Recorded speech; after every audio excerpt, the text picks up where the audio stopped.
করোনার চেয়ে শক্তিশালী আমাদের স্বাধীনতা আন্দোলনে নেতৃত্বদানকারী আন্দোলন সংগ্রামে বিএনপির গুরু বিবেচিত আওয়ামী লীগের যদি পতন ঘটে মানুষের ভোটাধিকার হরণ করার কারণে এবং পালিয়ে যেতে বাধ্য হয়, তাহলে জুলাই সনদের উপর অনুষ্ঠিত গণরায়কে অসম্মান করলে বিএনপির কী পরিণতি হতে পারে তা সহজেই অনুমেয়। এই ভিডিওটা বিএনপির কর্মী সমর্থকদের সতর্ক করার জন্যই তৈরি করা।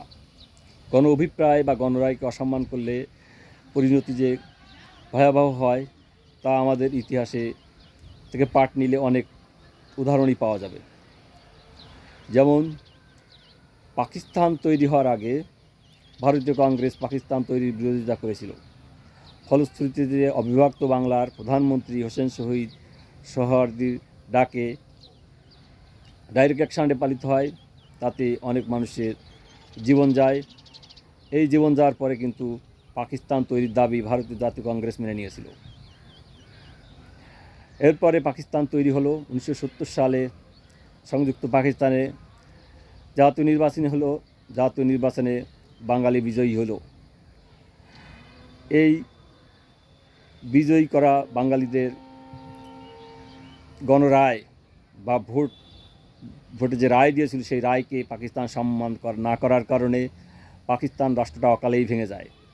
স্বাধীন দেশে শেখ মুজিব মুজামিলের নির্বাচনে 1973 সালে নির্বাচিত হওয়ার পরে সে বাকশাল গঠন করে জনগণের ভোটাধিকার হরণ করে। ফলশ্রুতিতে বাকশাল সহ তার পরিবার সহ তার পতন ঘটে।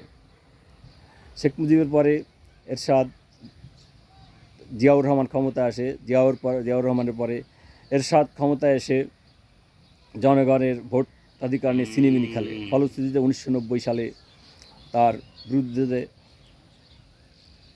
আন্দোলন হয় এবং আন্দোলনে তার পতন ঘটে। 2001 সালে বিএনপি নির্বাচিত হয়ে মীমাংসিত ইস্যু তত্ত্বাবধায়ক সরকারের বিষয়ে, যে তত্ত্বাবধায়ক সরকারের প্রধান হওয়ার কথা যে বিচারপতির, তার চাকরির মেয়াদ বাড়িয়ে তত্ত্বাবধায়ক সরকার বিষয়টাকে বিতর্কিত করে। ফলশ্রুতিতে আওয়ামী লীগের আন্দোলনে বিএনপি ভয়াবহ পতন ঘটে এবং বিএনপি খাদের কিনারায় চলে যায়। এরপর আওয়ামী লীগ 2009 সালে সরকার গঠন করে। কয়েক বছর যাওয়ার পরেই তারা ক্ষমতার লোভে তত্ত্বাবধায়ক সরকার বাতিল করে দেয়। তত্ত্বাবধায়ক সরকার বাতিল করে তারা জনগণের ভোটাধিকার হরণ করার পরে 2024 সালে জুলাই আগস্টে তাদের গণ আন্দোলনের মুখে ভয়াবহ পতন ঘটে। নেতাকর্মী ফেলে তারা পালিয়ে যায়, মামলার শিকার হয় তাদের নেতাকর্মীরা। তারা বিদেশের ভারত সহ পৃথিবীর বিভিন্ন দেশে বহাল তবিয়াতে আসে, কিন্তু পরিণতি ভোগ করতেছে তাদের কর্মী সমর্থকরা।